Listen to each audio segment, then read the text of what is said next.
back to Beating a Dead Horse. As always, I am your host, Sean McKinda. And I'm your host, Jackson Keller. And on this episode, the dead do in fact die because we didn't get to watch that movie. Specifically, I didn't get to watch that movie because Small Town Theater strikes again. We thought it'd be a safe bet. A movie with like a star-studded cast and like Bill Murray in it. We thought that like that'd be something they'd release here. Apparently not. I mean, there are only 8 screens at the Thomas Theater in Marquette, but and some of them are still fine. showing Endgame. Some of them, I mean, like 2 or 3 are probably still showing Endgame, and the rest are showing Aladdin. Oh god, I forgot that came out. Like I Me keep too. forgetting that came out.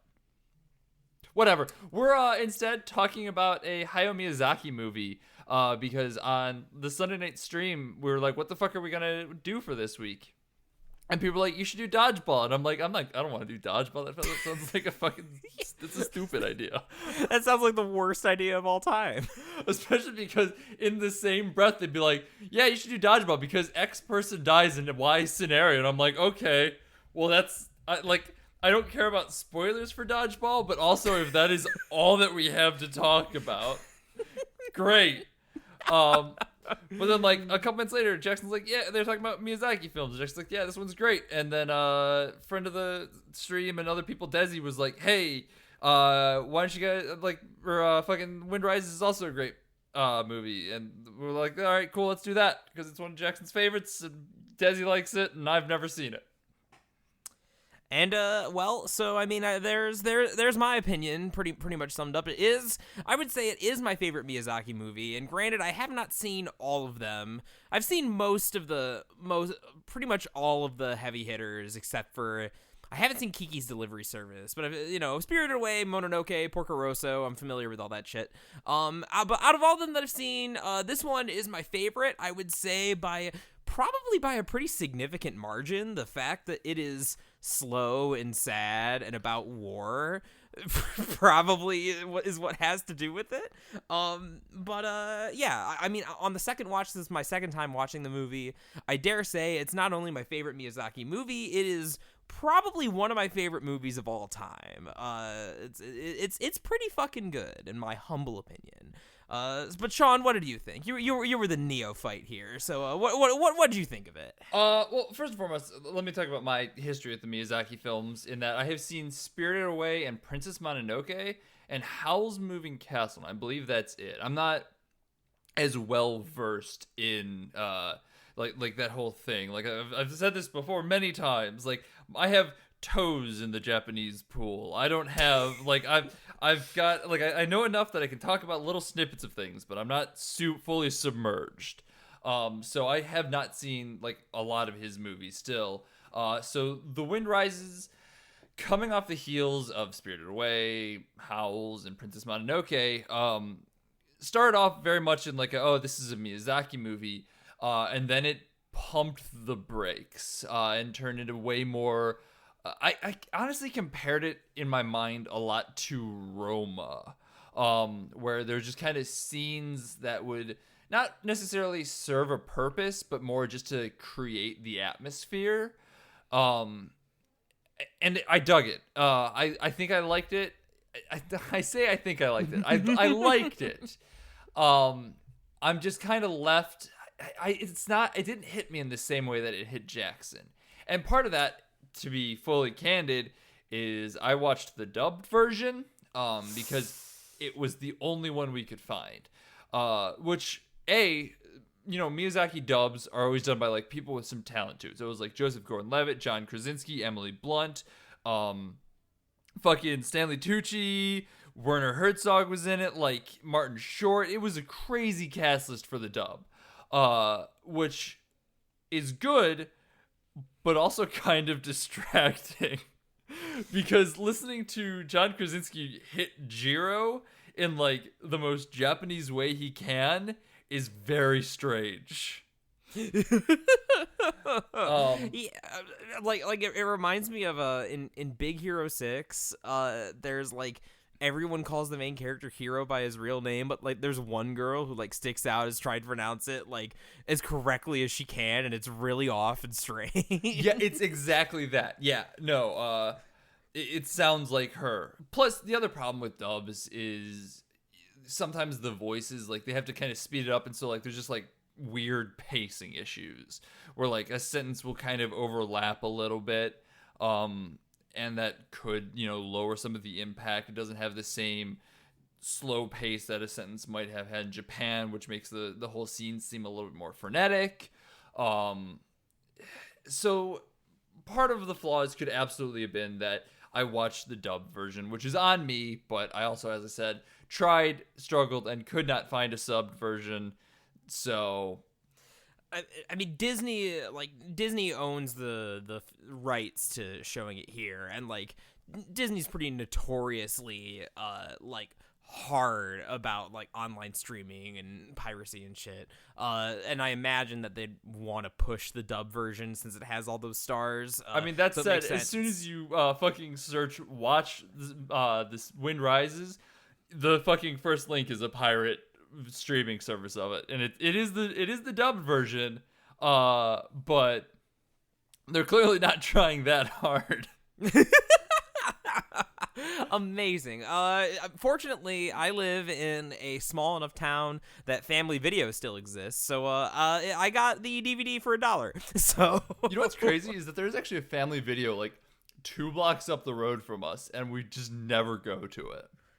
Family Video is great. If you still live near a Family Video, my dear viewers, hit them up. If you're ever frustrated about not being able to find something on like Netflix or Hulu or whatever, Family Video is trying real hard to compete. So pretty much anything you could find, like especially if it's like a classic, is just $1, whereas it's like $3 on Amazon and Google. So yeah, Family Video slaps. Or support your local library, because that was the other option we had, but it was like 8 o'clock, and we're just like, we gotta fucking watch this movie. We gotta find it so we could go. Supporting your local library is also a good option. Anyways, all right, enough of our PSA. I was gonna say, this has turned into a weird fucking, like, it's a PSA, yeah. Where do we want to go from here? I don't think that we necessarily want to dive into spoilers yet. Well, I mean, I guess the big thing that we can talk about here is more about, like, the feel of the movie. Because I intoned that, like, it's not a Spirited Away or a Mononoke or a Howls, and I'm just gonna keep saying those 3 because those are the ones that I've seen, and it does sound like I know what I'm talking about then. Like, the more I'm like, these 3 movies, absolutely, these are representative of the entire fucking Miyazaki library. I hope. So, all right, I guess I'll start off that conversation then, because like I said, I'm no Miyazaki expert. I haven't seen all the movies, but I've seen enough that I think I can confidently make a few statements. And one of them is that, with the exception of Mononoke, which has more of a plot. Like, they all have plots, they all have stories, right? But for the most part, Ghibli movies are so much more about like the moment to moment, which this movie kind of tracks with. But the moment to moment in Ghibli movies is usually more fantastical and whimsical. I'm particularly thinking of like Totoro or Spirited Away. Like, Totoro is pretty much an hour and a half of pure whimsy. Like, there's barely any story to it. And whereas Spirited Away has more, but it's still so much more about like seeing all the weird mythical creatures and like, running the inn and like washing the slime monster and whatever. It's about getting spirited away into the journey, if you would. Precisely.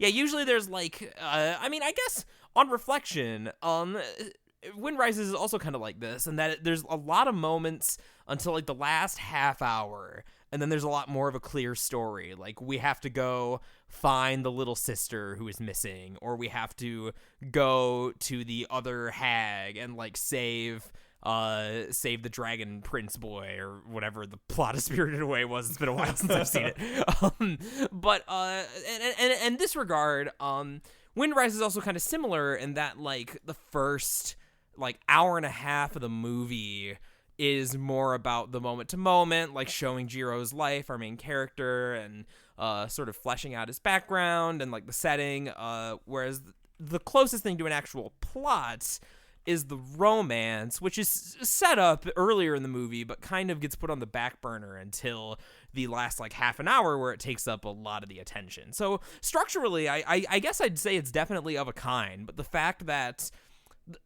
that Wind Rises is so much less like whimsical, I think just makes it more kind of plotting and slow, which I like plotting and slow, especially on the rewatch. But I know that I was a little turned off by that because it wasn't quite the Ghibli tone I was expecting. But on the rewatch, like when you kind of know where the movie's going and like what it's about, it's easier to appreciate the little character interactions and sort of the commentaries and the shots. Like I particularly love like the way that Miyazaki kind of gets in those Ghibli touches is that there's a lot of seamless transitioning between like dream flight sequences and like nightmares within the animation. Like Jiro will just be like standing there and like suddenly the Mr. Caproni, the Italian plane designer, will arrive and kind of take him away into the sky for a conversation. They like climb up the plane in ways they're not supposed to and like commentate on that. And you get a bit of that Ghibli whimsy before things come crashing back down to earth. Particularly when like they use that same effect. This isn't much of a spoiler, but at the very beginning there's an earthquake that like Jiro gets caught up in. And it uses that, like, I watched this with Haley both times that I saw the movie, and both times we weren't entirely sure what was happening. We thought maybe that it was, like, a nightmare at first, just because the way that it's kind of shot is, like, over the top, or that, like, it was a bombing even, because, you know, we knew this was going to be about war in one way or another. It wasn't until they clarified, both times we watched it, that it was an earthquake, where we're like, oh, right, yeah, that makes sense. Earthquakes happen in Japan. This is just a quick insert here. I was very much positive Godzilla was about to rise up, just because like last week I was pretty inundated with Godzilla, and like it felt like it was about to be Godzilla, and I'm just like, this is a twist that I was not prepared for. Apparently it's a monster movie. Okay. Miyazaki did almost make a Parasite movie. Oh my god, really? Yeah, he tried to get the rights to it back in the 80s, I think. Oh my god, you just ruined my night. That would have been the greatest fucking thing ever made. That would have been the greatest fucking thing ever made. But this is the world we live in now, the one without Miyazaki Parasite. And but so we're here talking about other things. So yeah, I don't know. Like as far as the overall tone and the what feeling. What if I want to talk about Parasite though?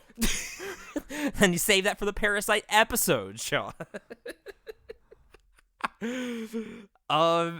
Yeah, that's basically what I got. Yeah, it's definitely a far slower movie from what I was expecting. I know a good barometer for me is Sam, the girlfriend, and kind of gauging her general reaction to how things are going with it. Because she has less of a tolerance for like just the slow plotting movie than you or I do.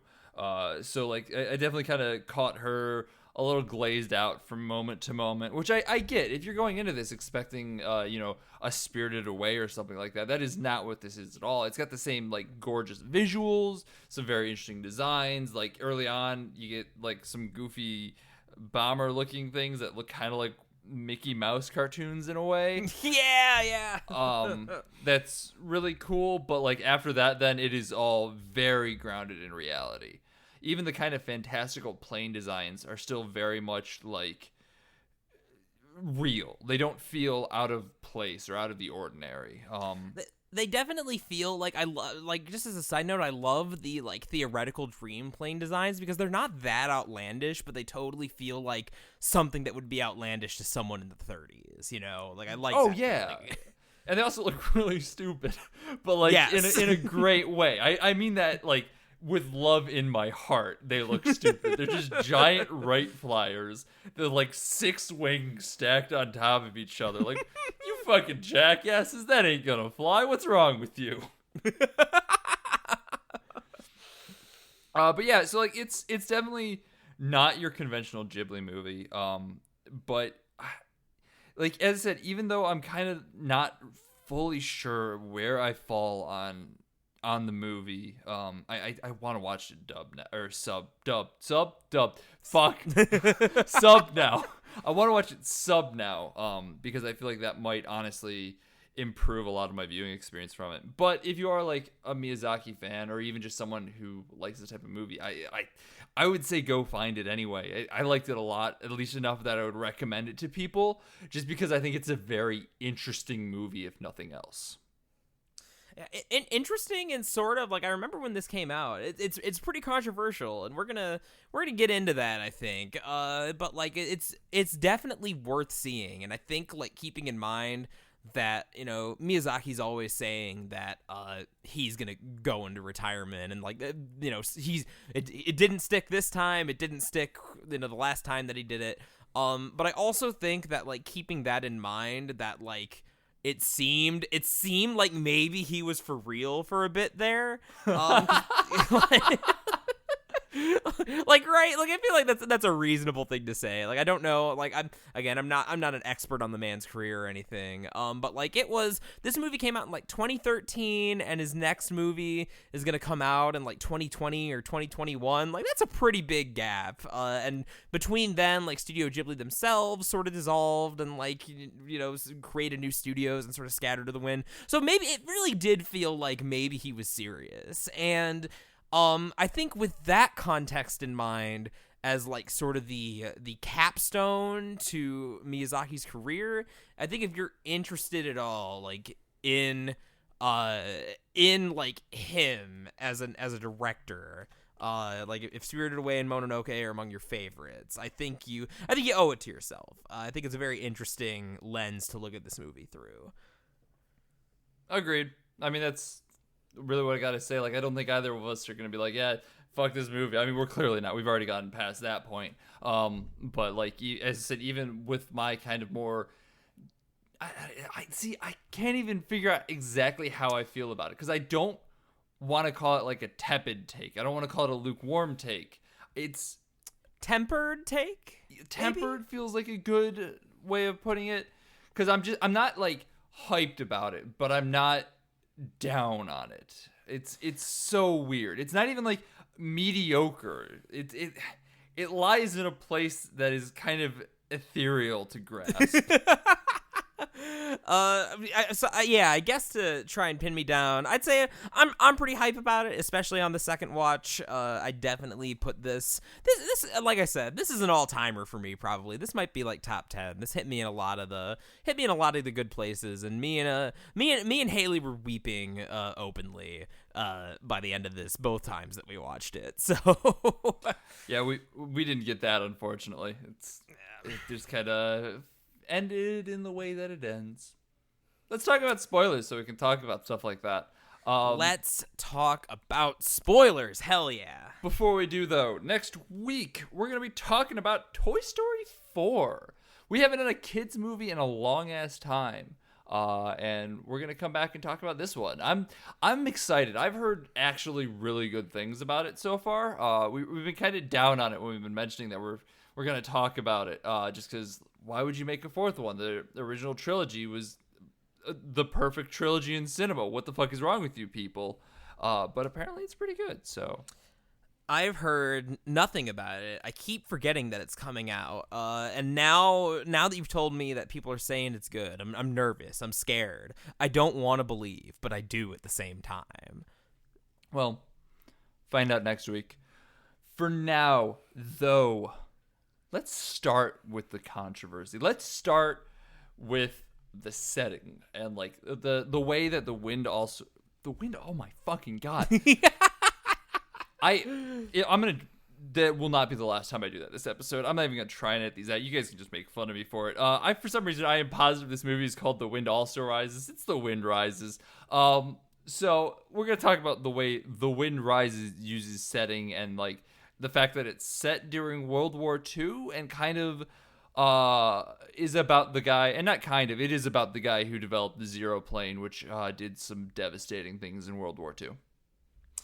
So this is a super interesting movie because I think that this is the kind of like cultural gap that I think might be insurmountable in a way. Because like people will say that about anime and like Japanese stuff all the time, right? But like usually I feel like that's not really that true. Like a lot of anime, like especially a lot of the stuff that is popular here is like, you know, pretty basic. Like people will like point to the fact that like Dragon Ball was originally based off of like, you know, Journey to the West, this classic Chinese novel, but like you really don't need to know anything about Journey to the West to like understand what Dragon Ball is. Like you might get more out of it, but it's not an insurmountable cultural gap. But I think that considering that this sort of presentation of history is such like a hot button, like from my understanding, such a hot button political issue, like in Japan itself, like today, for how like history is taught and stuff. Like I think that Metal Gear Solid 2, like the whole reason that game's about like censorship and stuff. God is damn that it. I've got one. I'll be here all week, brother. I got one for everything. But I think that Metal Gear Solid 2, I've heard that one of the reasons Kojima made it so much about censorship was that a big controversy going around at the time was that Japanese textbooks were leaving out like the rape of Nanking and all the atrocities that the Imperial Japan committed during World War II, and you know, trying to there's a speech that Snake gives at the end of that game about like holding a candle to history's like dark shadow that it kind of seems like it comes out of nowhere but makes sense with that. And so this is along that same lines, and that like kind of the big controversy is whether or not this movie kind of whitewashes or glosses over those atrocities, like when talking about the actions of Japan during the war. So I'm gonna jump in here for a hot second. Yeah, I was just about to ask you, what's your take on the situation, Tyson? What? That is a meme exactly one person will get. Don't worry about it. All right. So moving past whatever the fuck that was. The thing with this movie, a little bit of backstory about Sam, the Sam that you have heard so much about but never actually heard. She is, or was, I should say, a history major for her undergraduate career in college. And so presenting a movie like this, she's obviously watching it, and about halfway through, she's like, I don't really get what they're trying to do with the historical setting here.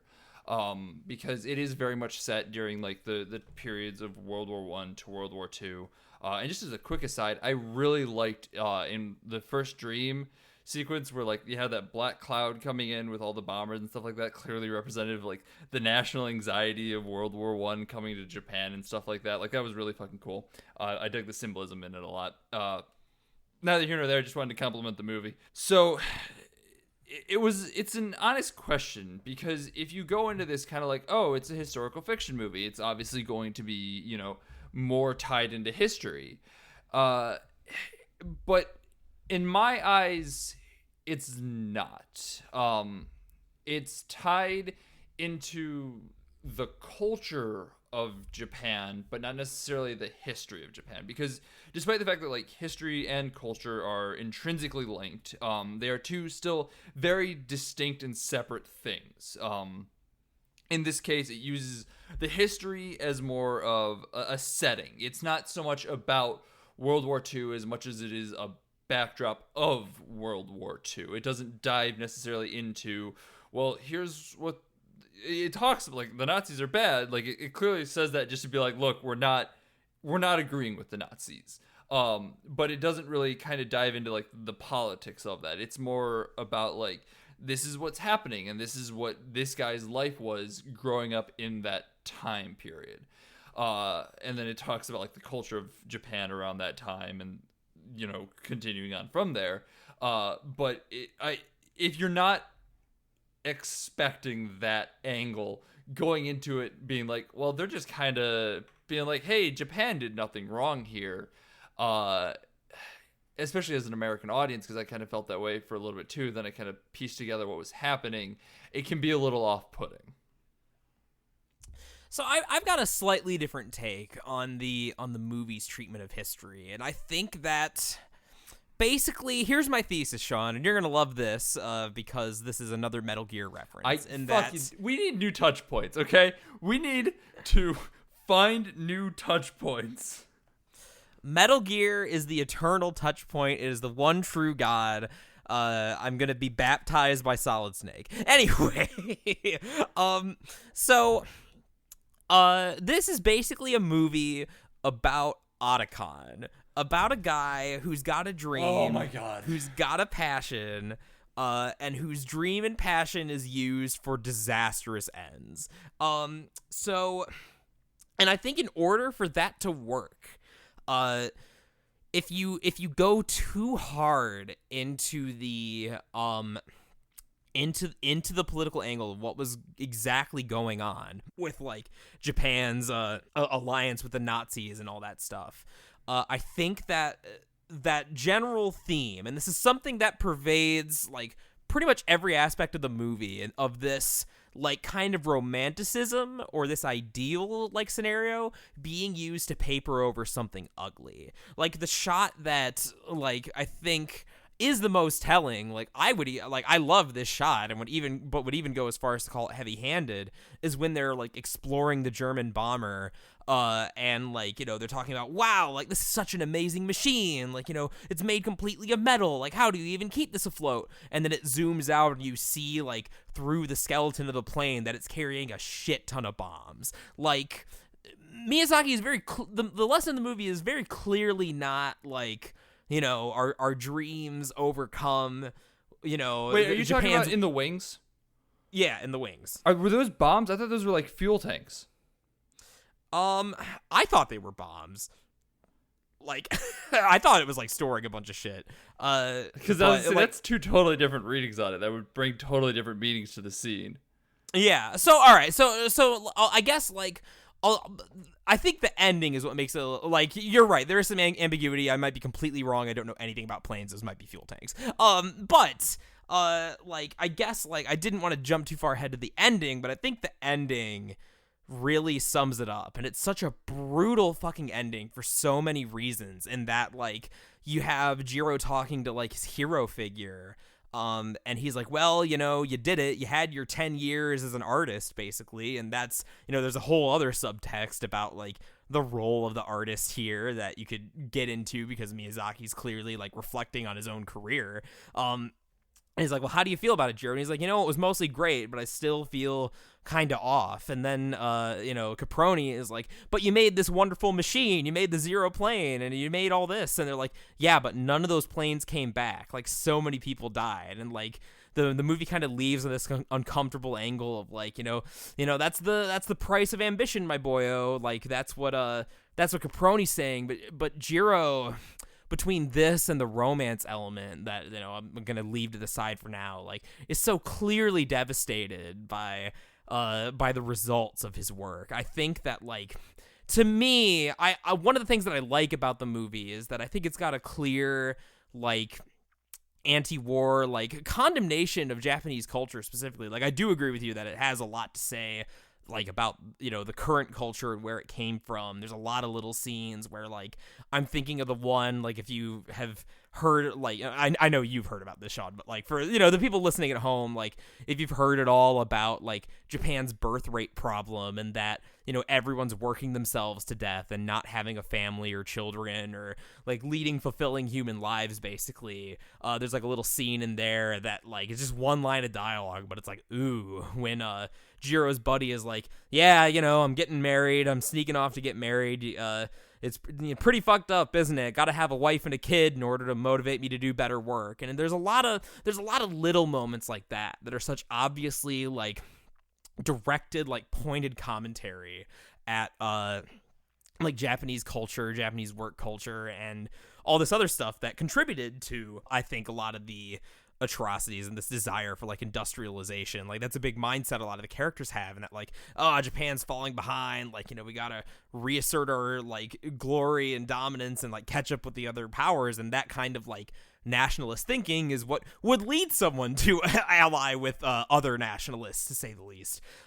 So yeah, the movie's not really explicit about it, but I think that in order for the thesis of the movie and the themes to work, I think Jiro, because Jiro as a character, you want to like him.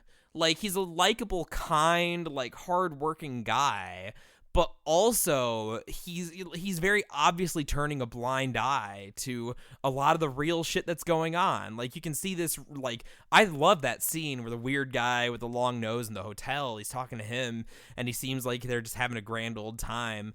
And suddenly he's like, yeah, what happens when you, like, quit the League of Nations and you do all this and you, like, retreat into yourselves? Germany's gonna blow up and Japan's gonna blow up right with them. And, like, from an American perspective, it's just, like, one scene in the entire movie. And again, the reason I say this is maybe an insurmountable cultural gap is that I have no idea knowing if this is true, but I feel like, from what I know about, like, Japanese animation and the culture of Japan, I feel like that's a pretty bold statement. Like to even, like, go against the grain or, like, mention something uncomfortable, it's way more of a faux pas just because of how, like, about the collective and kind of the societal good is stressed there. And I think that's one of the things that I really like about the movie is that it shows both sides of that. It shows that, like, a lot of wonderful things can happen, like, with this mindset, but there's such a heavy cost that, like, people just don't talk about, and that that's the price of papering over some ugly shit with all these dreams and stuff. And it's brutal. It's hard to watch. I really love it. So I think just to kind of two things to that. Number one, I don't necessarily think that, like, I was only half paying attention because I was trying to find the bomb scene in The Wing, and I'll talk about that in a hot second. But I don't think, from what I'm hearing, that necessarily our views on how the movie uses its settings and history are at odds with each other. I think that they kind of, I say, from what I'm hearing, it sounds like they work rather well together, and you just kind of took what I was saying, something that clearly you already had been thinking about, not trying to take credit for where you're at, but and kind of ran with it into a little bit of a deeper understanding of it. From if I had to try and make a clean distinction, like, I guess what I'd say I tried to do there is, like, explain how this shying away from history is kind of an intentional move to get us to connect with the protagonist a little more. Because if he's presented as too hapless and too, like out of the loop, and we spend the whole movie thinking he's a dumbass, then I don't think the drama works as well. So, or if he's too into it, he looks like a Nazi. No, exactly. Like, you have to strike a right balance, and I think that they did. I think that, like, especially in that scene where he just kind of, like, the reason I point to that scene with the nose guy in particular is that he just kind of blows him off, like, yeah, I don't know what you're talking about with politics, like, whatever. Like, I'm just gonna sit here and, have my little cute summer romance, even though I'm, contributing to all these horrible things. And I think that the balance with that character works rather well. But anyway, I didn't mean to cut you off. Sorry. No, you're good. Because the other thing I was going to say is I did find the scene with the plane wings, and I cannot tell they could be bombs or tanks. I'm still want to say tanks because at the time the plane was still mostly a passenger plane, given the fact that they didn't have guns fitted on it yet. But it doesn't really matter. I just wanted to find out whether I was wrong. You know what? Someone who knows about planes, tell us what's actually going on there, because I thought they had said specifically they were planning for it to be a bomber, which is why I thought they were bombs. Planning for it to be a bomber. That is absolutely true. Okay. But okay. The fact that, like, I know enough about planes to know that where they were sitting up front on that underground thing, on, like, the undercarriage, that would be retrofitted with a gun. Like, that would be a mounted front gun. Okay. All right. So maybe I'm totally off base. But that's all right. No, I mean, I think it's important either way. Yeah. Regardless, I think my point about the ending still stands. I think it's very clear that, like, even if the presentation isn't as it's not as harsh of a condemnation as perhaps like we would expect or maybe even want. But I think that might be that might be the sort of cultural thing, again, that might not be able to be, like, that gap might not be able to be crossed. Because, like, I suspect that, like, this is, from the perspective of your average Japanese viewer, I'm willing to bet that this comes across as a pretty harsh condemnation. I bet you there's less of that ambiguity when viewed from that lens, because, you know, that's the culture they grew up with, and they have to, and wrestling, again, sort of like I said, wrestling with that national history is, to this day, something that they have not done as well as Germany has. So let's talk about romance, because you mentioned it a little bit, and let's just segue away from this, because I don't think either of us have much more to add, and also neither of us are history majors, and, you know, our absolutely. our knowledge is limited, but interesting, I think, to discuss either way. And I'm actually basically just going to credit everything I want to talk about in this episode to the lovely girlfriend, Sam, because she raised some very interesting points like this, which is to say, and it's something I shouldn't fully credit her, because it does sound like we're going to kind of knock the movie a bit here, but it's not really knocking it, because we both still liked it. But Jiro's summer romance is kind of strange, at least as from what we saw, because it works as a humanizing tool. Like, that's kind of what they mentioned about it a couple of times. But at the same time, we've got enough little interstitial scenes that show Hiro as a human that there's an argument to be made that the romance, though one of the most adorable things ever committed to film, is not super necessary. And there's not, there's an argument to be made that it just it's there. This is, if you're unfamiliar, a combination of fictionalized biopic of Jiro Horikoshi, as well as kind of drawing influence from a book called The Wind Has Risen by Tetsuo Hori. Thank you, Wikipedia, which I basically just read directly from there. Hell yeah. Educational hours here.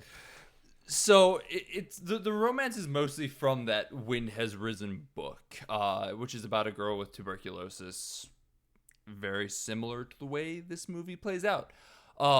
And it's one of those things where, like, at least on the dub, watching it felt largely seamless. Like, the integration between the two are good. And once again, I like the romance. But, like, it still feels kind of like if there's just that one thread that if you pull, you could remove the whole thing from it, and, like, not a whole lot would be lost from the movie. Once again, I need to stress this. This isn't me knocking the romance part, though. I did like the romance, so it's weird for me to say this, because it does sound like I'm like, well, why the fuck was this here? Get rid of it. But that's not really what I'm saying. It's more what I'm saying is, it was cute, it was good, but I don't know how much it added. Meanwhile, I'm going to go full George Lucas here. Naoko is the key to all this. If we could get her working, because she's a cuter character than we're used to having. I have basically the complete opposite take, in that I think that the romance between Jiro and Naoko, I think it is pivotal to making the movie work as well as it does. I think both for Jiro's character, and I think for the like thematic meat of the movie. I think that it is a nice parallel to this idea of, you know, something sweet and fantastical and like a dream being used to paper over something uncomfortable, or like not sinister in this case, but just something uglier, a little more real, something you don't want to have to address, which again, I think that's another theme that, like, I think plays stronger to a Japanese audience, since so much of the the public sphere is about, like, kind of brushing the uncomfortable things aside and like not saying what shouldn't be said. And I think that the romance illustrates that super duper well. And I think that the romance is a very big criticism of that kind of mindset, and it really ends up being tragic, playing out as it does. Because with the romance, it is. I think you're right. I think like I felt this a little bit too, and that like for most of the movie we're focused so much on Jiro's like professional career, and like him building the planes and talking to the guy who's in trouble with the secret police and getting him in trouble with the secret police and having to hide while he does his work. Like that thread does get kind of lost for a while. I mean, the secret police stuff comes after, I guess, but like we're so focused on his professional life and his dreams and his ambitions that like his whirlwind romance with Naoko definitely feels like a bit of a detour. But I think that the way that all comes together and resolves, that like when they get married, when they kind of like blindly jump into it, and Naoko leaves the sanatorium and like goes and stays with Jiro at the house that he's already hiding in, then I think there's a lot more explicit elements, like the sister comes back, and side note, what a good big brother Jiro is to his sister, like talking to dad so she can go be a doctor. Like that was a cute little scene. But like his sister's like, hey, like it's way worse than you're letting on, like this is terrible that like she's just locked in this room all day while you go do your work. And even his boss is like, Jiro, I feel for you. It's not that I don't like her, she's a wonderful girl, but like you're being cruel to her by like keeping her here in like this stressful scenario with this condition that's going to make everything worse. It's not going to work out the way that you think it is. And of course they ignore them, and like we want them to ignore them because it is such a cute little romance. We like them, but in the end, like that's what makes it super sad when Naoko just ups and leaves, and like she even says like in the letter to the sister that like I don't want, or no, she doesn't. I think the sister just says this, and that like I don't want him to see me like when I'm at my worst. I want him to have that romantic ideal of who I was, and not like the actual uncomfortable reality of my death. And that, oh my god, fucking super fucking brutal, and paired as it is with the fact that like this happens while Jiro's away, like on his latest biggest like important assignment where he'll be at work for several days, and like he realizes this, like he sees the dark cloud brewing while like everyone's celebrating at their marvelous success and like swarming over him, and like he like, but he knows that something's wrong. Oh my god, it's so fucking heartbreaking. He can't even enjoy like the fruits of his ambition, his dreams since he was like a kid. All because like it's not that he was like bad to her or anything. Like we see some cute little scenes of like him working and like holding hands while they do so. I mean, he smokes while she's in the room, and that's pretty inconsiderate. It's absurd that he doesn't just like, all right, I just won't smoke. It's like, no, I must still smoke. I'm like, just don't smoke, buddy. But like that aside, like yeah, like it's not all perfect, but it's not like he's mean or terrible or cruel to her or anything. It's just that like this was maybe not the best thing. This was maybe not the best route to take. Like maybe some of this tragedy could have been avoided. But I think it's important that we see Jiro being like he's kind of robotic. He's kind of like eccentric and how focused on his work he is. Like he keeps eating the mackerel to like focus on the bones and like think about like the structure and stuff. So we get that side of it. But you're right in that like they definitely humanize him plenty. Like he's a nice guy. Like the romance begins basically when he goes out of his way to like help. Naoko's like attendant, I'm assuming, basically like a maid. They seem pretty wealthy, and they didn't speak like it was a mother or sister. Yeah. So like we get plenty of humanizing moments from him, but I think that like this is Naoko's like the one thing that maybe makes him think that maybe my work wasn't this important after all. Like, maybe by neglecting like these kind of emotional needs in favor of entirely focusing on my dreams, maybe that was a mistake. And I think that compounds really well with sort of the anti-war message, with sort of the like sentiment of, yeah, like I made these planes, I designed all these wonderful things, but every single person who drove them is dead, and they're all destroyed, and everything is just rubble and the horrors of war. And I think that it's the combination of those two things for me that makes like him kind of letting go and crying at the end, and like being after Dream Naoko kind of tells him to like live finally for her. Like it feels like he understands now that like the full gravity of what pursuing his dream at any cost has been to himself. And I think that, what did it cost? But what did it cost? Everything. Shout out to Avengers, baby. We did it. We took Big Purple Daddy Thanos. We took a serious, good discussion and reduced it to memes. I mean, I started this discussion with fucking Otacon, so we're already a demon. We're already memes. But yeah, I think that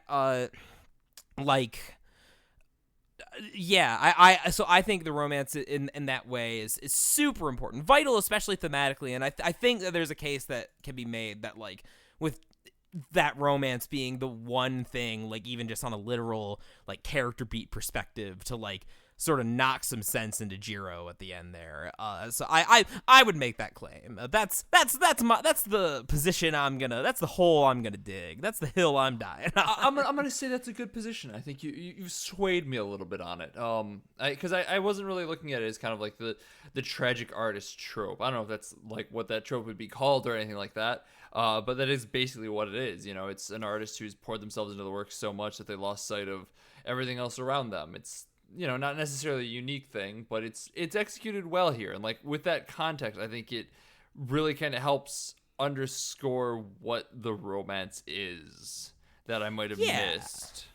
I'm just gonna blame everything on the fact that I watched the dubbed version. Let's just go with that. All right, let's just go with my entire movie illiteracy on this one, that I watched the dubbed version.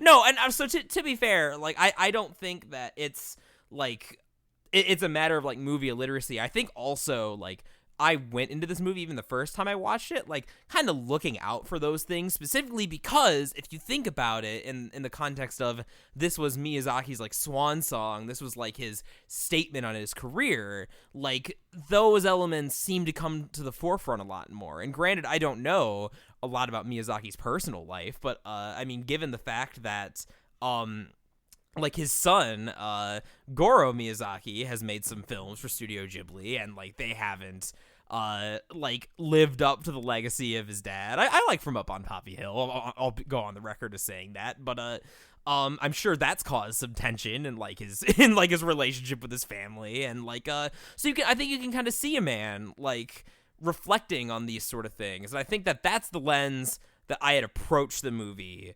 And so was more eager to seek those things out. So I don't think it's a matter of like movie illiteracy necessarily, but I was already predisposed to want this reading, because I'm always predisposed to the tragic artist trope. What can I say? Yeah, I tend to go into movies more blind. Like I go into them kind of with an understanding of reviews, but not so much necessarily thematic analysis of it. And I more work back after I walk out. Like I don't necessarily look for things going in. I'm more. Yeah, I mean, you know how this works. You listened to the podcast before. Usually I get my thematic analysis about halfway through an episode and go, oh my god, I got it. I solved it. I want to talk about one more thing before we wrap up here. Absolutely. I want to talk about the sound design a little bit. Specifically, I want to talk about the fact that they use like what is clearly like people going like for planes and stuff in places. And this is not me necessarily knocking it once again. I think it's a really interesting design. I think it's kind of quirky and cool. I think it can be distracting in places, but in general, I don't think it's a bad design choice by any means. Initially, when I was watching this, I'm like, oh, okay, they just do it in dream sequences. But then I started to realize that it's not just in dream sequences. So, like, I don't fully get the decision-making process behind it. I'm curious if you have any insight or idea into that one. No, because I was just about to say, if I'm gonna Monday night quarterback Miyazaki here, like, the master of his craft, I like, because that's probably what I would have done, right? If I had that idea to do like the quirky human mouth noises for the planes, I would be like, oh, add to the dream sequences, so there's like some whimsy there that like is our Studio Ghibli like trademark, and then for the real sequences when it's like about war and all sorts of other bullshit, yeah, then we can go with the more like harsh, unflinching like engine noises, the more cold, dehumanized ones. As like it they stands, use it for the earthquake noise. Like that's the part that stands out to me as real as opposed to not. Is the earthquake is mouth noises. so the earthquake again, like I had mentioned as part of the aesthetic towards the beginning of the episode, that like one of the things that I like is how it does blend like dream and reality and nightmare in a lot of places to like kind of make you feel uncertain as to what degree of what you're seeing and things are real. I wonder if there's like I really want to rewatch it now because I'm wondering if like the mouth noises are mostly there like when they're leaving dreams and re-entering the real world. Like it's kind of like that blending. Yeah, that I mean, honestly, like I had noticed the mouth noises, and I'm like, oh, that's kind of silly or quirky or whatever. But like, it'd be interesting to rewatch the movie with that in mind to see if it was just like a stylistic choice overall, or if like they're used in certain scenes and not others. Because like that's what like once I caught it, like I was paying attention to it. Like I was like, where are they using it? Where are they not?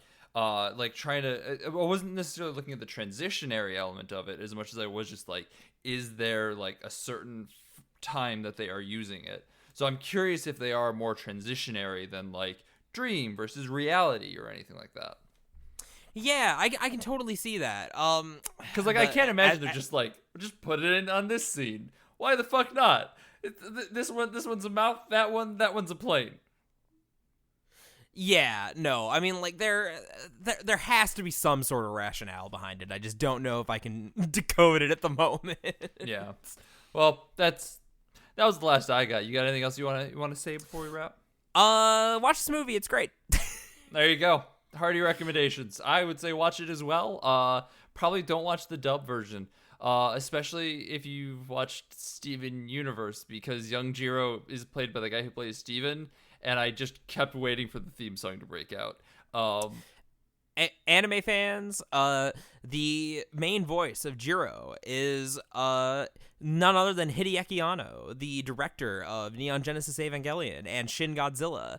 And unlike the voice of Steven Universe, I mean, granted, Anno's voiced other characters, but like, it wasn't distracting to me at all. He does sound a little different than you would expect him to, and it makes sense in hindsight because him and Miyazaki are buds, and I guess he's been in a bunch of other Miyazaki movies. But yeah, no, he does good as Jiro. It's a weird choice, but I like it. So I would really recommend the sub version on this one. Yeah, so don't watch the dub. It's like even if you watch other dub Miyazaki movies, they're much less. They're more about the experience, and I think a dub works for that. This one, there's definitely some more meat on its bones that I don't know that the dub would work for. So yeah, and I think that this is the sort of movie in that, like, basically, like, my general rule is that the more invested in like Japanese culture, like obviously any Japanese media is going to be invested in Japanese culture, but like this movie is real invested in it, and I think that it makes sense to have the dubs and like see the moments where like it's switching to German and Italian and Japanese and stuff. Whereas, like, you know, dubs, if you're watching, like, My Hero Academia or something, like, you're not, who cares if you're getting, like, the authentic experience if you want to watch it dubbed? Like, it's a superhero show, whatever. So, but if I'm watching Macadamia Nut, how will I know who All Might is if I don't have the authentic version? Because he'll still scream in English. But Macadamia Nut. But Detroit Smash. But Detroit Become Human. But Detroit, yes, All Might's most powerful attack. Detroit become human. He summons, Strikes fear into all of his enemies. summoning David Kage from France. Oh, Speaking God. of jokes that are gonna appeal to like 2 people, Amazing. that one's for you, Desi. As always, I'm Sean McKinda. You can find me on Twitter at Sean_McKinda. I do a bunch of writing for 25 Years Later site. You can go check that out. I've got a bunch coming out within the next like week and a half. So keep your eyes peeled over there. I'm gonna tweet it out also. I also stream all the fucking time. So that's twitch.tv/helpus_Skippy. A lot of times with Jackson, a lot of times by myself, a lot of times with other friends. Come hang out. My voice is doing this now. Jackson, please talk so I can stop doing this. Okie dokie. It's me, Jackson Keller. You can find me at twitch.tv/JacksonJKeller, except just kidding, I'm hardly streaming by myself at the moment. So really where you can find me is aforementioned twitch.tv/helpus_Skippy. We've been doing Pokemon Nuzlocke every single Wednesday, as well as we started doing some dicking around in Sea of Thieves and other Game Pass titles. So if you want that multiplayer experience with me and Sean and my friend Connor, who I also stream with at twitch.tv/Genghis_Con_, you can do that and come hang out. It's a great time.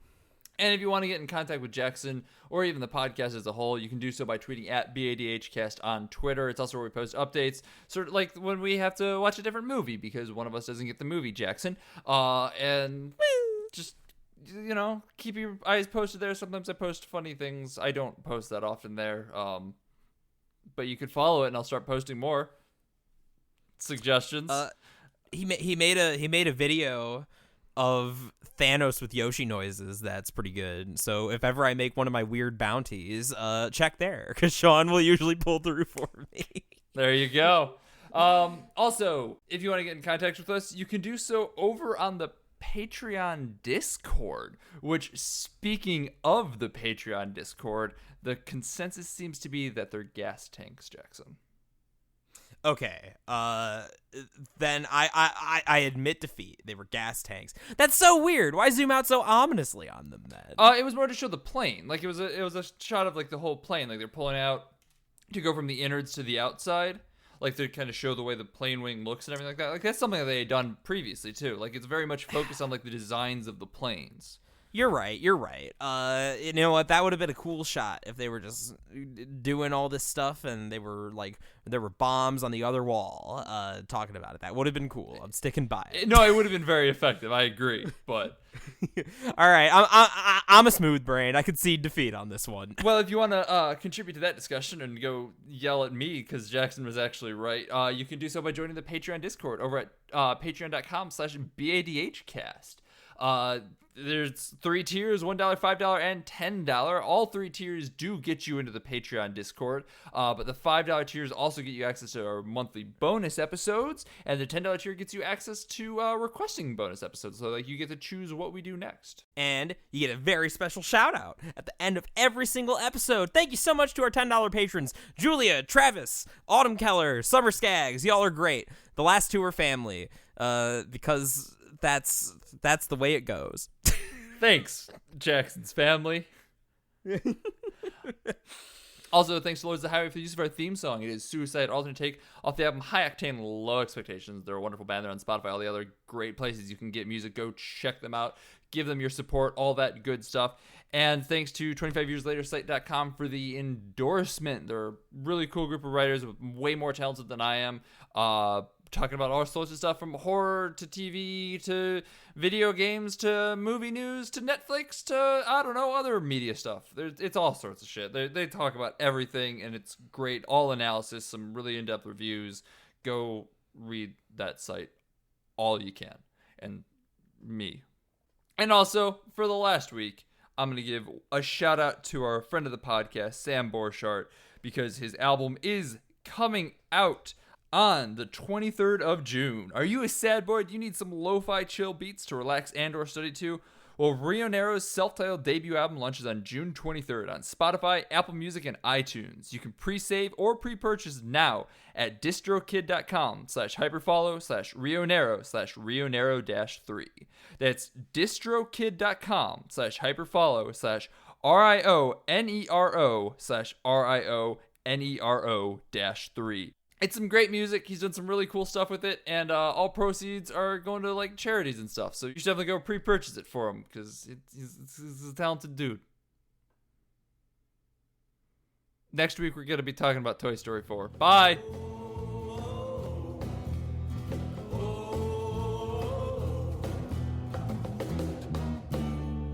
Don't you go into the ground.